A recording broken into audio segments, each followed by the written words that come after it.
It's okay?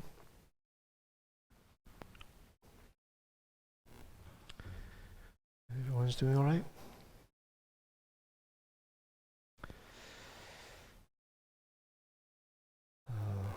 So tonight we continue with the Song of Awakening commentary.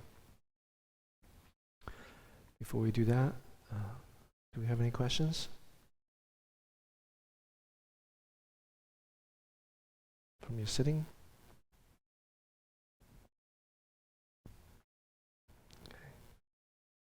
Okay. Where have I seen you before? Is this your first time? Okay. Okay. But you are in town and you watch Inga. Okay. I'm thinking of another person, I think. Yeah. Okay. Oh, okay. Welcome. Okay. How many of you are new? No? Welcome. Okay. Your sitting was okay? Yeah. Okay. All right. Let me read the passage and we'll provide some comments.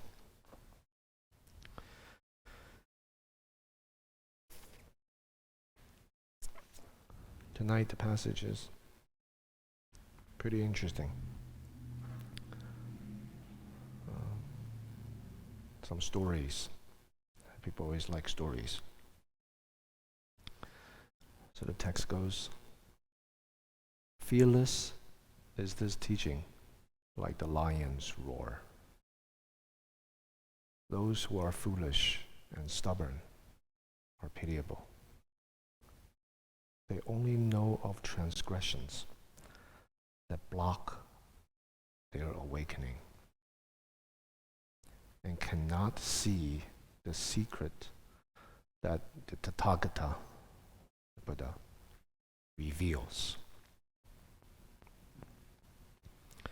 Two bhikshus, monks, had transgressed the precept against sexual intercourse and killing.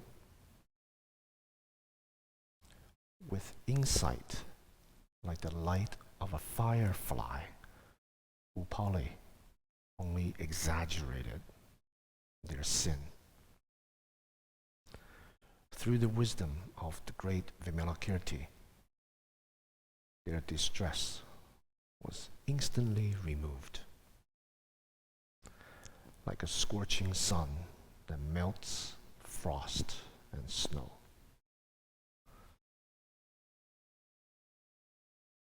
This passage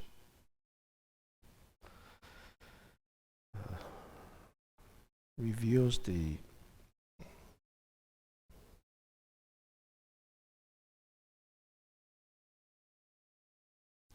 penetrating teaching of Chan.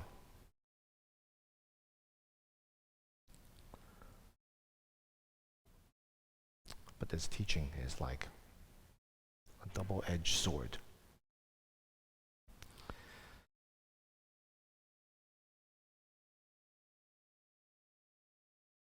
Most people are fearful of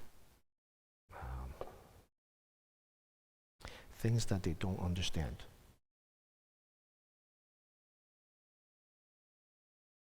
That completely challenges their world. You know, all that they've ever known. Everything that have provided them a sense of stability, security.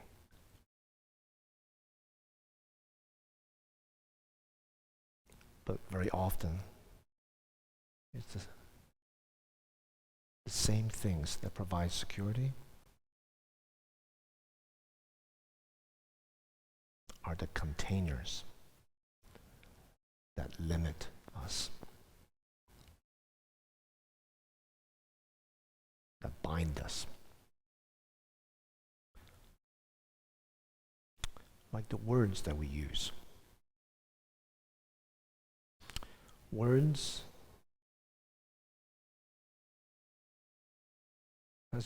have great utility. They help us navigate through life. It gives us a sense of control. Yeah.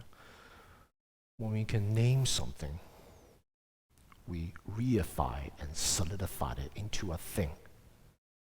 And then maybe we come up with some strategy to deal with it, to respond to it, improve it, dismantle it.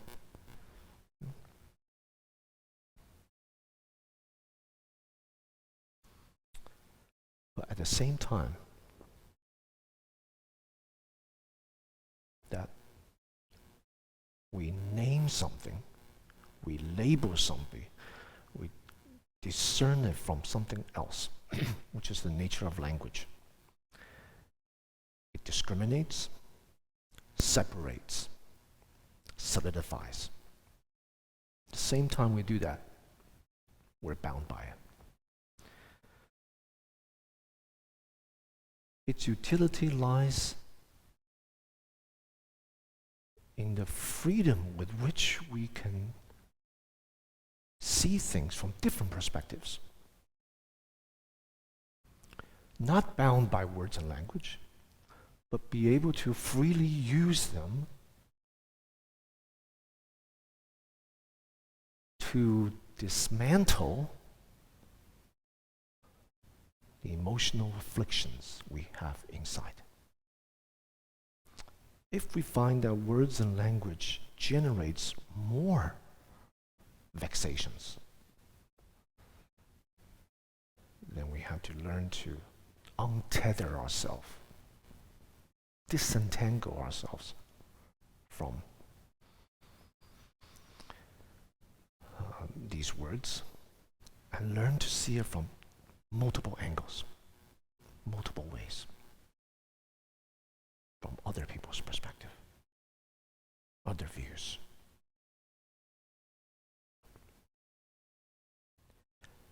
Because the truth is, everyone have their perspectives.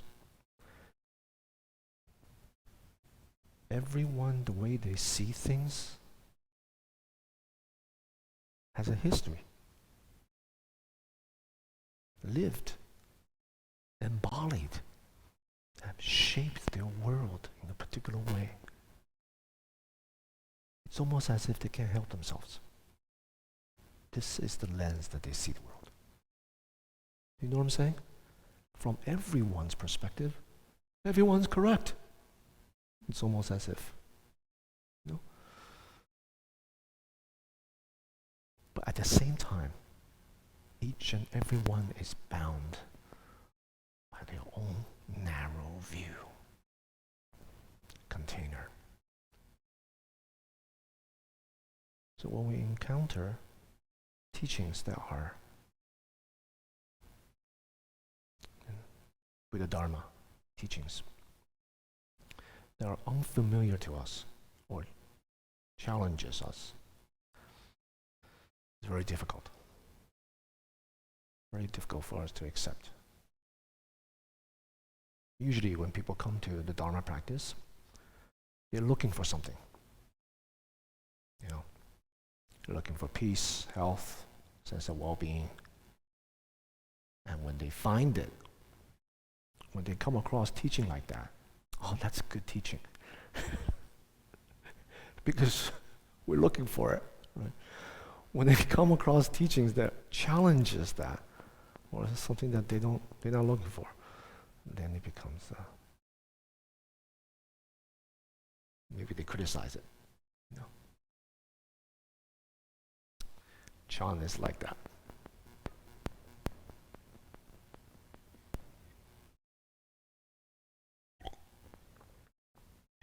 Chan has no fixed teachings. That's the first thing we have to know. It has no fixed teachings. But the teachings that he presents has one single aim. and that is freedom. It frees us from where we are caught up.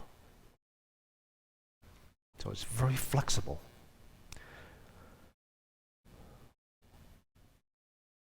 Where we are stuck. And usually, where people are stuck is they can't let go. They can't let go. They come up with all kinds of misunderstandings about letting go.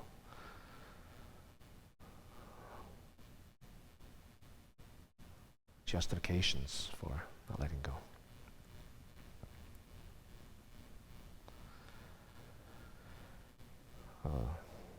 So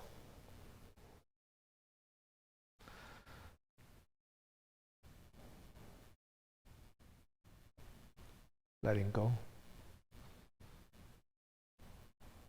the opposite, or another way of saying it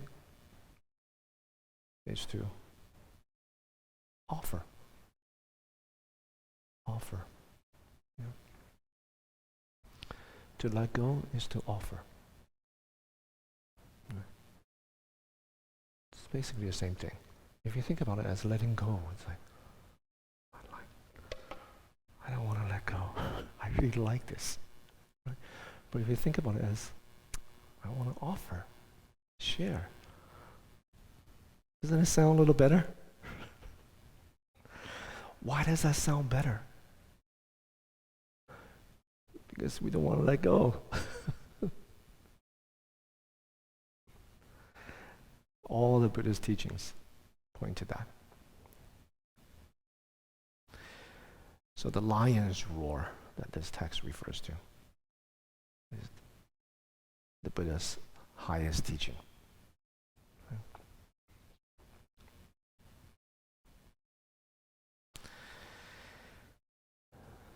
The teaching that's fearless.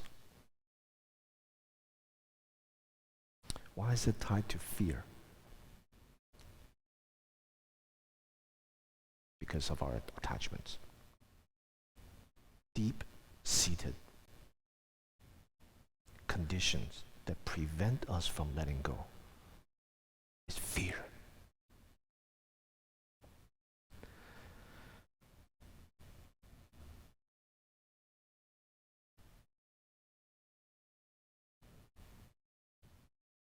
So the skillful means with which the Buddha Dharma brings practitioners to the point in which they feel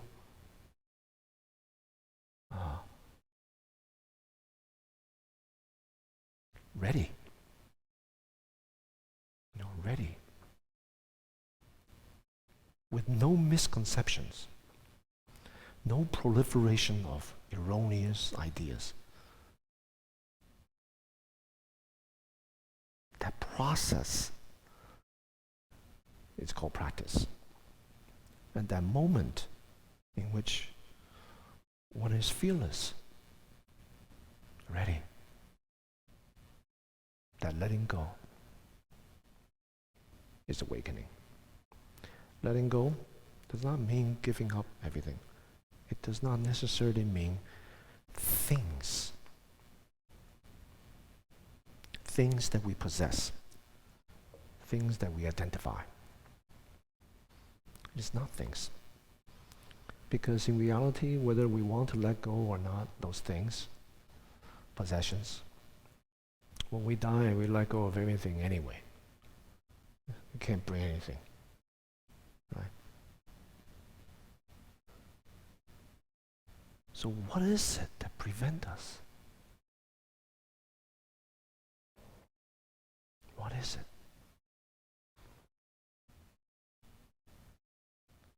It's our notions, our sense of ideas, sense of identity from all the things that we have accumulated. That brings us a sense of security.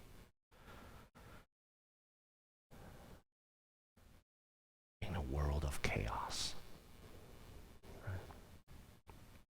This world. The only thing we can hang on to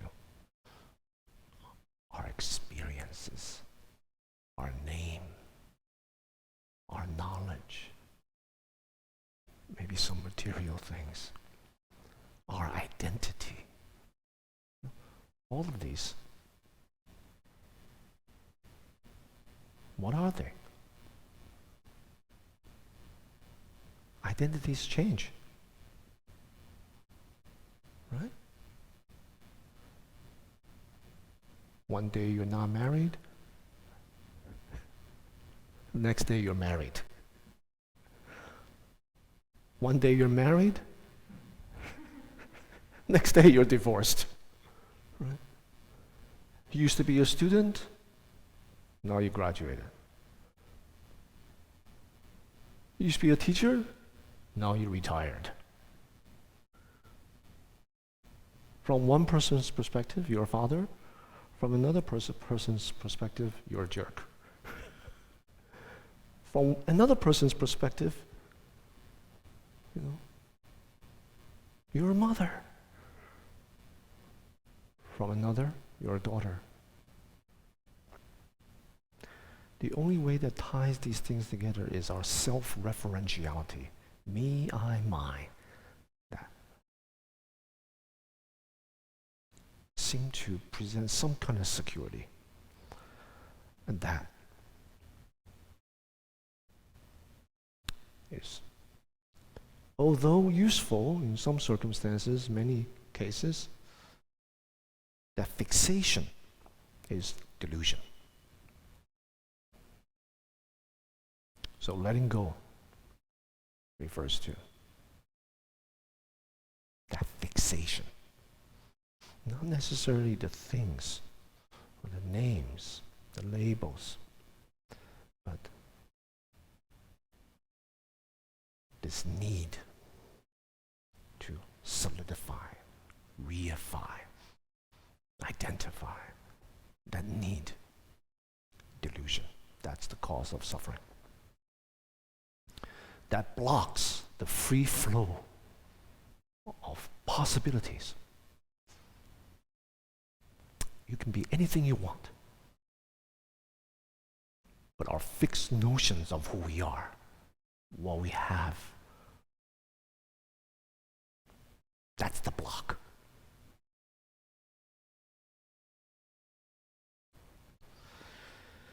So those who are foolish, they hold on to this dearly, stubbornly, unwilling to let go.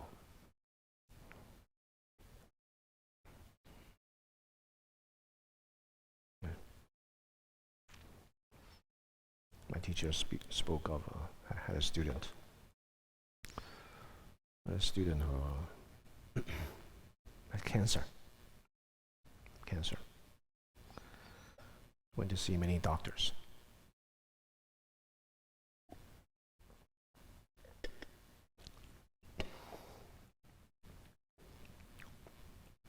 And all the doctors are like, when the doctors tell you there's no need to stay in the hospital, just stay home and enjoy your time with family, that means you're in trouble. Until lastly, he saw one doctor. The doctor took a look at his stats through the examination. Says, I can cure you.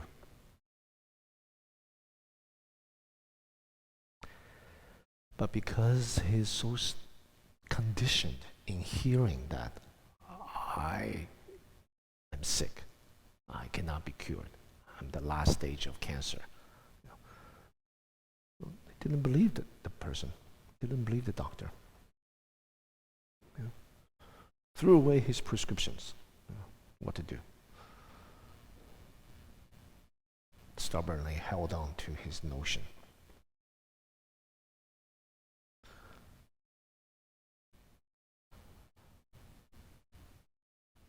distrust.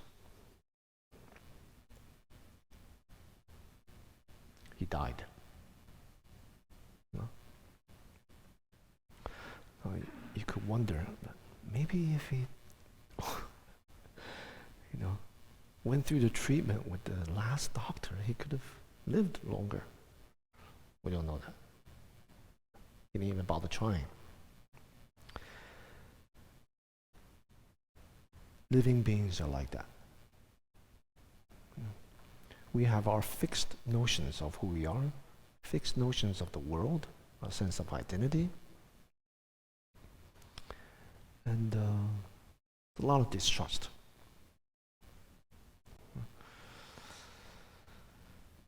All these identities, notions, stories that we tell ourselves are just words and language, which are constructs. The narratives with which we live by.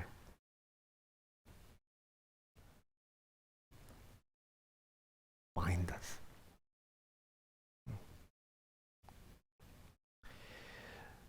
It's not a cerebral thing. Our words and language are deeply, deeply embodied. They shape our bodies, the form of our bodies. Cells, they shape our perception of the world. So, and of course our emotions and feelings. So it's very difficult to untangle, very difficult to let go. It's not something that we can will ourselves. Right? I want to be happier. I'm already free. All the obstacles that I face are lessons for learning, opportunities to practice. We may know that intellectually, very difficult.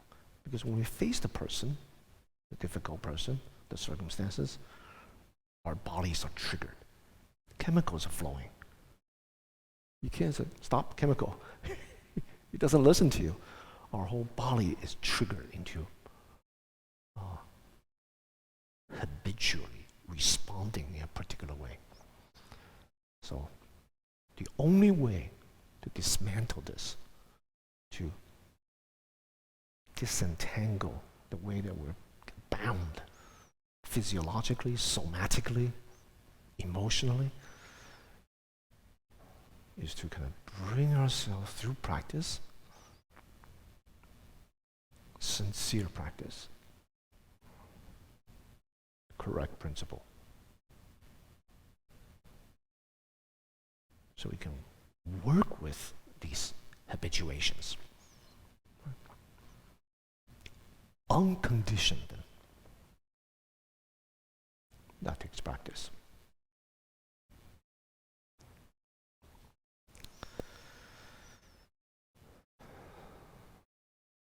The line here says, those foolish, stubborn people, they only know of transgressions that block their awakening. It's like the story of the doctor and the patient. They only know of their condition, their sickness. Most people are wired to think negatively. Actually, science tells that, for the survival of our species, we tend to see danger. We have built-in mechanisms, the amygdala. The job is to sense what is in danger around us, triggering different other parts of the brain to respond.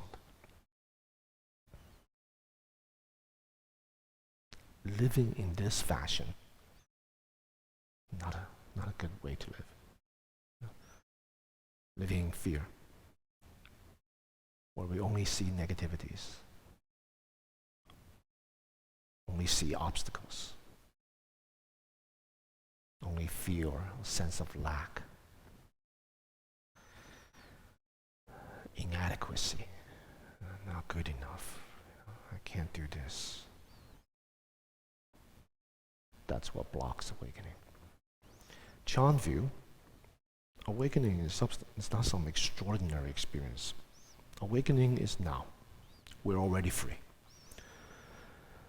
Already free. These conditioned things like furniture don't obstruct the spaciousness of this room. Whether we put a lot of furniture or we put no furniture, the room is already free. But what we only see are furniture. That's what this passage means. We only see furniture. We only see condition. We don't appreciate the spaciousness that allow furniture to be. It is our freedom that allow wandering thoughts to happen when we sit in meditation. Deluded thinking, greed, hatred. It's actually just freedom. Moment to moment. Freshness.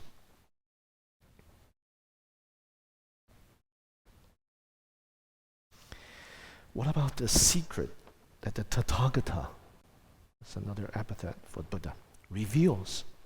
What is that?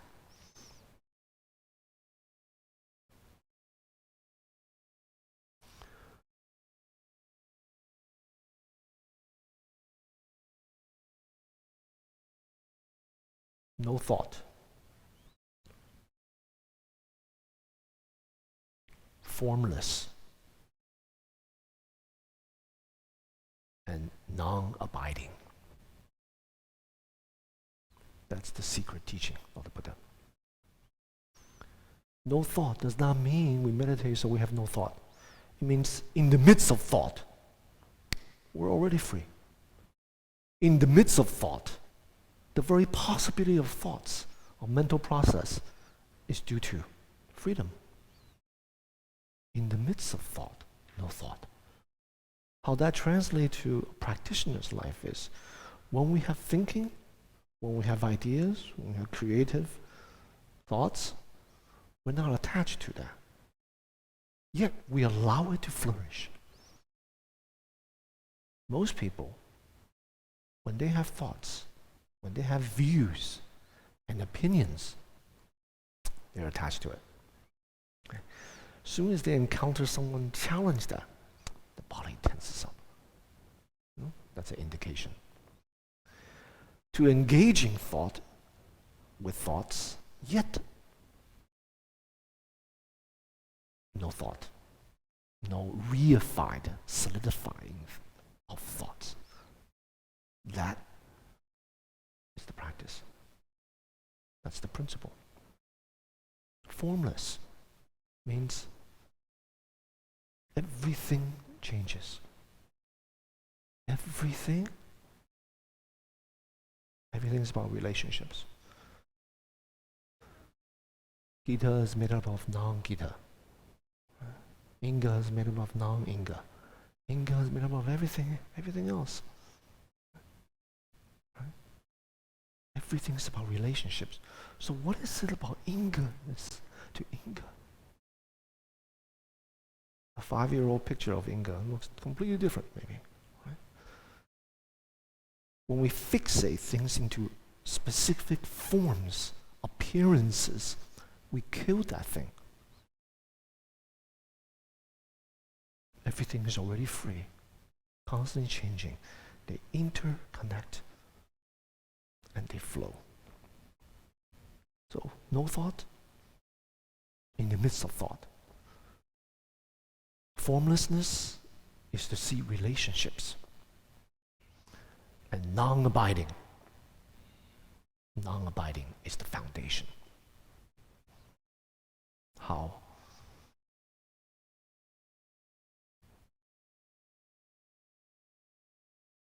Every moment is a new beginning. That's the teaching of non-abiding.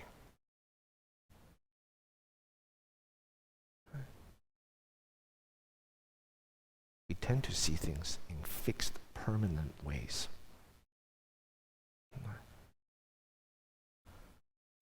But seeing things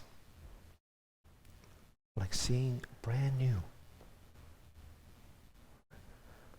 seeing ourselves as recognizing moment to moment a new beginning. And we won't hold grudges. We won't feel resentful. That's the secret teaching. And what ties all three together is let go. It is the fixations that's preventing us from engaging thought and have no thought. Seeing form and don't see relationships.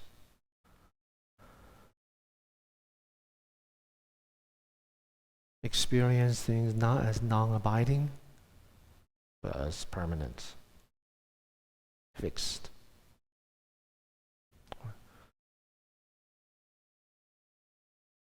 That's the practice.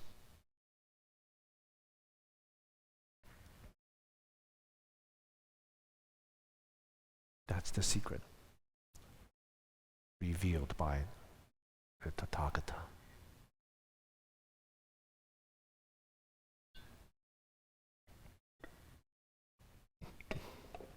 Does it sound easy?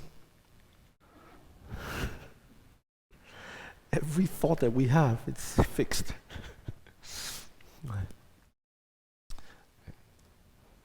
The labels we use. If it's not this, then it's that. If it's good, it's not bad. If I'm gaining, then I avoid lacking. If I want to have something, then I want to lose it. Gaining, having, lacking, losing, grasping, rejecting. All that we've ever known. So exposing that is the first step. That's like cleaning up the furniture. See what kind of furniture that we have. Then we can begin to see the space around it. Maybe you see some new function of the furniture in the room. Some furnitures are just dilapidated. They always trip us. Always in the way. Do you know what I'm talking about? So, gotta fix them up. House clean.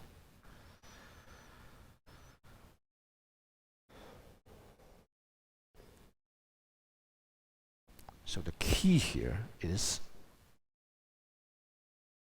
fixation.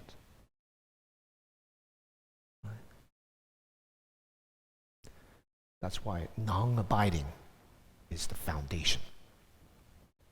Because we tend to abide, dwell, fixate, hold on to, right? Non-abiding. That's the foundation. From non-abiding, relating to the way we think, thoughtless, no thought. Relating to how we experience the world externally, formless. Does that make sense? Non-abiding is the foundation. Relating internally, we can have thoughts, we can have creativity, we can have innovations, ideas, but we don't attach to it. Able to see interconnections. Relating to the outside world, we don't fixate on fixed appearances and form.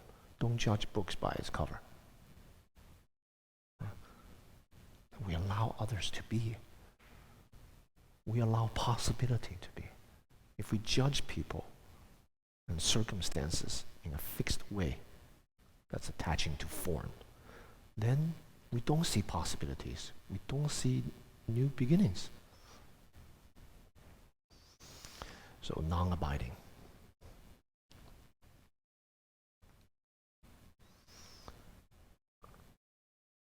Fixations.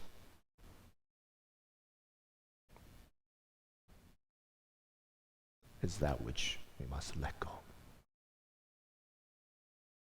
To allow possibilities to be.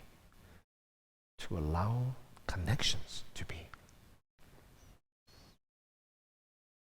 Allow new beginnings, new connections, new ways of seeing things.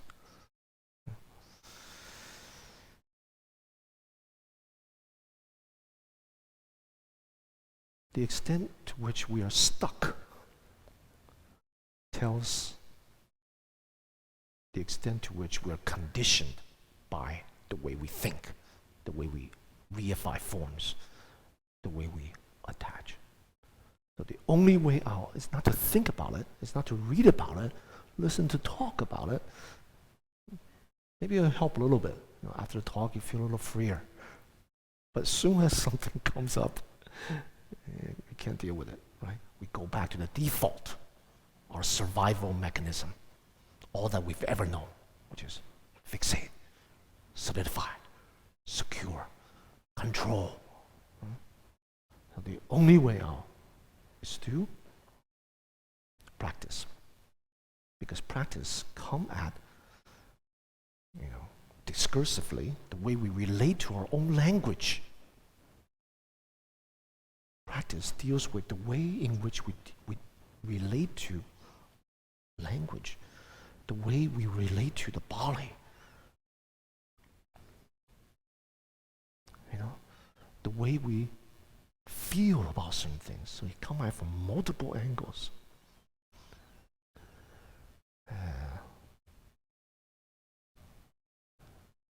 In this process of dismantling, recognizing freedom, and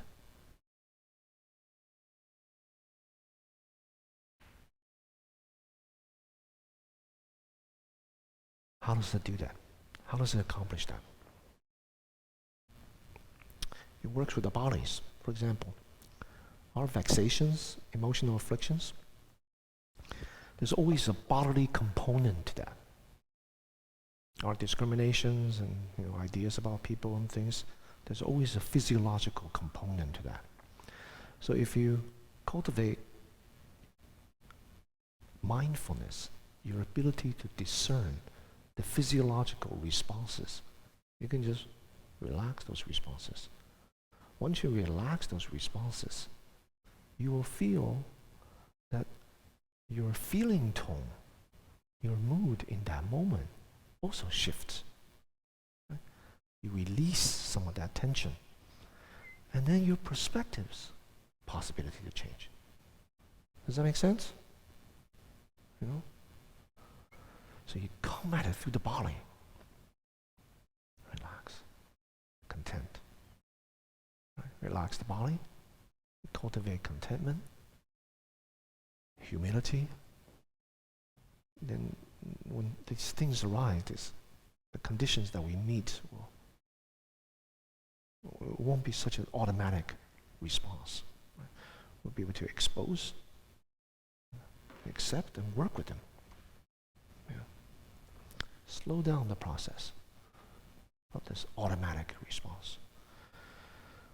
That is the course of practice. So it's very concrete.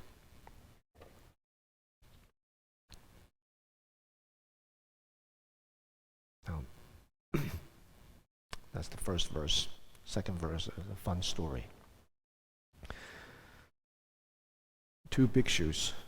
Bhikshus are fully ordained monks during the Buddha's time, had transgressed the precept against sexual intercourse and killing. These are called parajikas. Parajikas, of which there are 4 in the full monk ordination. These 4, once you transgress them, you break them, you're defeated. You're defeated. Expelled from monasticism.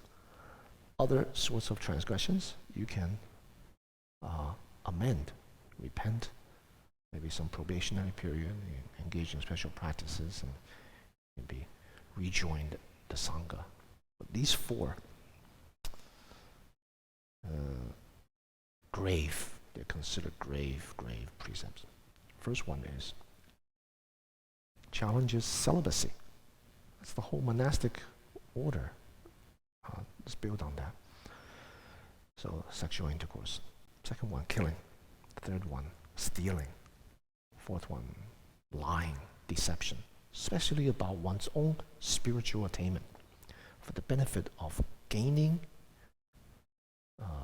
patronage, support, or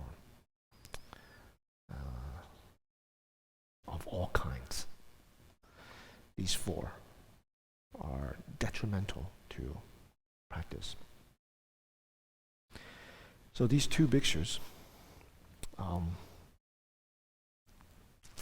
unintentionally, they were practicing together, observed pure precepts, and one of them, exceedingly handsome.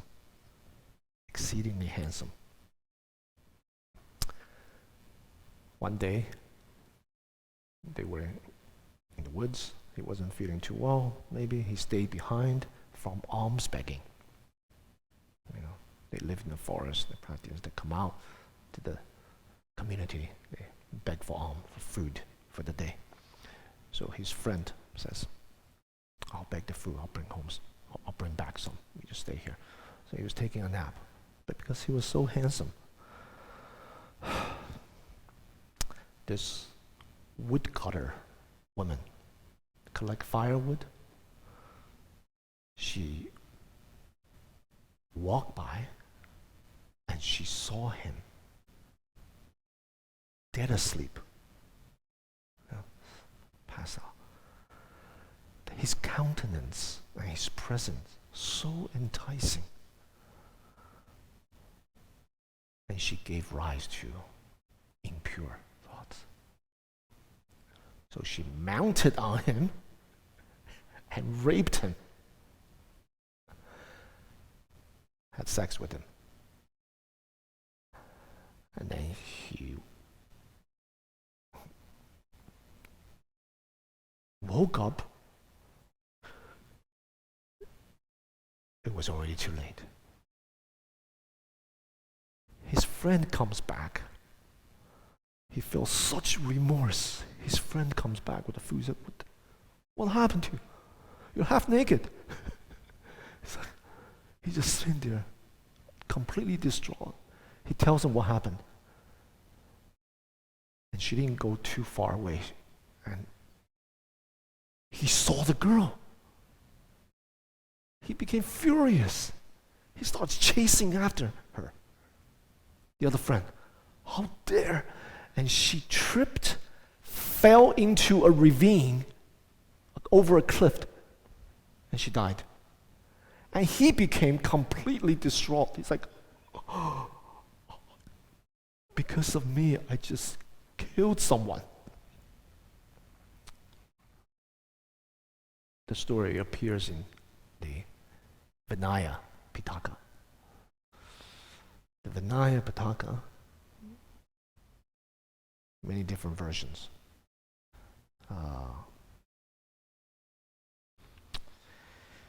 One tradition, on the Pali Canon, was translated into English. 6 volumes, each volume hundreds of pages.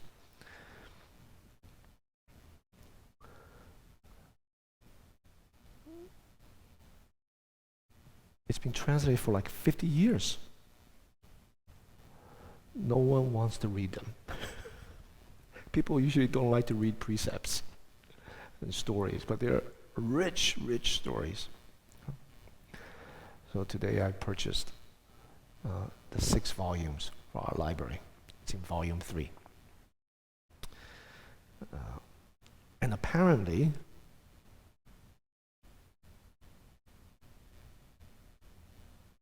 stories like this are not uncommon. The part about monks being raped.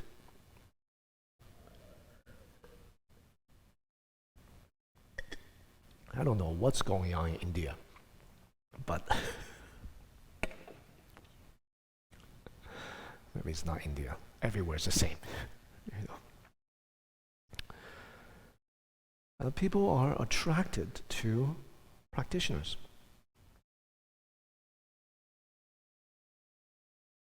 It's almost as if people are attracted to that which is forbidden.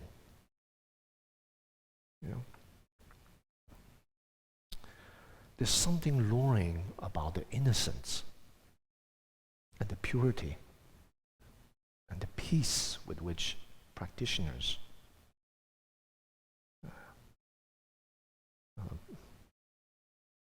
through their practice, So there are other stories in the Vinaya. One time, this guy was extremely handsome. He was raped by 6 women. What? And he was completely asleep. It's like this impossibility. Another time, this other monk was raped by a cow herder. All these other times. One time, this old man was raped. His body is completely stiff, sick, including his genital, completely stiff. And his ex-wife, raped him. But he was already a stream enter, realized awakening. But the Buddha says, you didn't break precepts.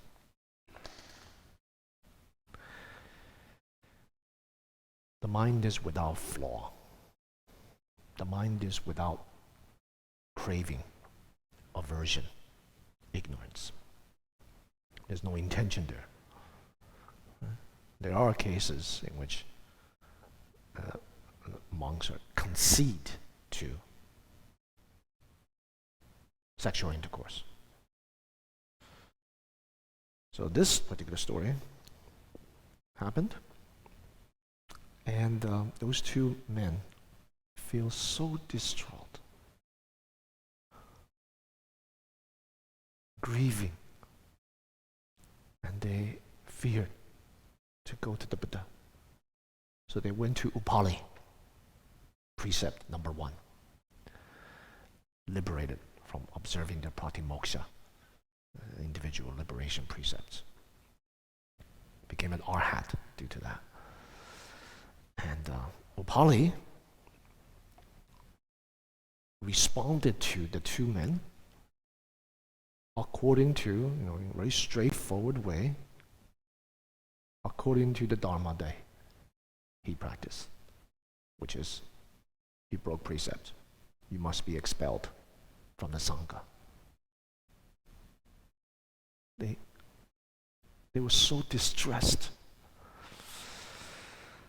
At that time, Vimalakirti, great practitioner, came. It's from the chapter 3 of Vimalakirti Sutra. I printed it out, this page. Vimalakirti says, Upali, do not increase these 2 bhikshus' transgression. You're making it worse. You should just remove the transgression and not disturb their minds. Remove the poison from their mind. Right? Keep in mind the practice of no thought, formlessness, and non-abiding, which is the Mahayana principle of liberation. It says, remove that which troubles their mind. The nature of transgression, their transgression, does not reside inside, outside, or in between. Did their minds harbor transgression?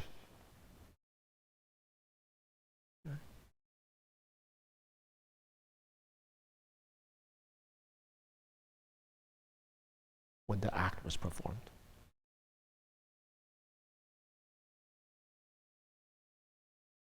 The nature of transgression. What about outside? Or maybe the nature is the girl. She caused everything. Right? The form. Sometimes what appears to be one way is something completely different. You have to wait till the end of the story to know what happened. So, transgression does not lie on the outside. What about in between? Well, maybe it's the interaction between the inside and outside, and the person and the girl. If it's in between, then it must have a fixed form, fixed way. How can it be perceived? If this cup, or between you and me, there's this cup. If things really exist in the in-between, how can we experience it? You experience it differently than I do. That shows there's no such thing. Right? Cup is made up of, it's your cup, my cup in my mind. So where is transgression? Vimalakirti continues. As the Buddha has explained, when the mind is defiled, sentient beings are defiled. When the mind is purified, sentient beings are purified. The mind, likewise, does not reside within, without, or in the middle. Just so is the mind, and just so are transgression and defilement. The Dharma are also likewise. That is, the teachings, the rules, and the regulations, the precepts.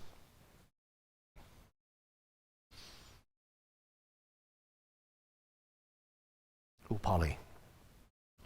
When one attains emancipation, liberation, using the characteristics of the mind, is it defiled or not? Upali says, it's not. Vimalakirti says, the characteristics of the minds of all sentient beings are likewise. In being without defilements, it is already free. Now, Indian culture, they often frame things in terms of purity and defilement. They're very particular. We can just substitute it with entanglement or freedom. Americans like freedom better than purity. Pure, oh, I don't want purity. I want freedom. Right? So, mind is already without fixed characteristics of entanglement or freedom. Therefore, it is free. Formless, without thought, non-abiding. To have false concepts, Upali, is to be defiled. To be without false concepts, that is pure, that is free. That is, to fixate on something, that's defilement. To not fixate, that's free.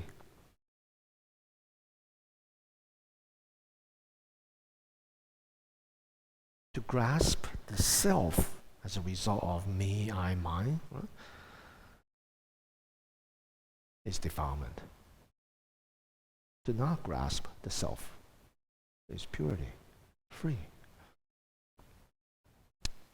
He went on to teach Upali. By the end of this,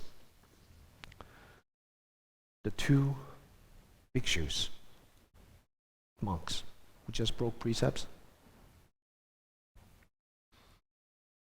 upon hearing that, they generate, their minds are freed, their doubt is dispersed. They generate great aspiration for the fulfillment for Anuttara Samyak Sambodhi, which is utmost, supreme awakening. They aspire to Buddhahood. So, the girl, is it defile outside? She's actually caused 2 monks to generate great aspiration for awakening, full awakening. And they're liberated from that. So is that good or bad? Is defiled, not defiled? Same thing. Devadatta, Buddha's cousin, continually, lifetime after lifetime, tried to assassinate the Buddha. The Buddha gave prediction. Devadatta will become a Buddha in the future. Everyone's like, what? Devadatta? That's the guy that's trying to assassinate you all the time. Says, because of him, I'm able to engage in the practice of perfection, compassion, patience, diligence. So actually, that person has caused another to become a Buddha. Great merit in that. What is good? What is bad? Hard to say. From everyone else's perspective, everyone seems to have their own view on things. Yeah. So,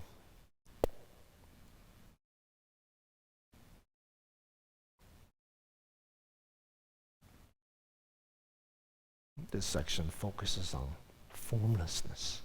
Formless. Not be caught by conventions, and to understand the workings of circumstances, to purify one's own mind. The condition of those 2 monks was that they had no intention of sexual intercourse, of killing. They feel great remorse. So, Vimalakirti set them free.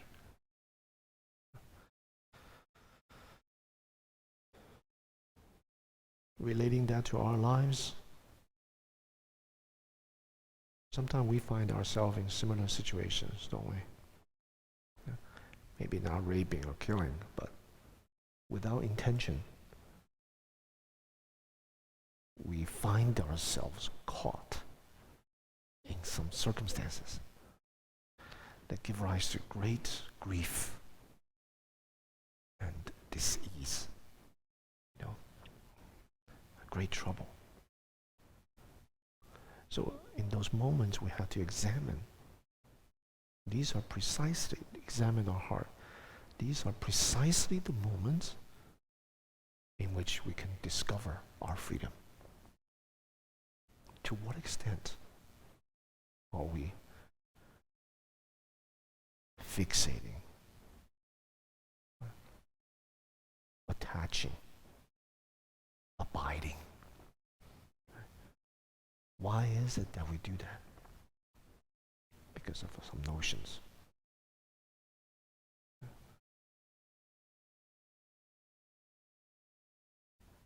So we allow the circumstances around us to challenge our notions.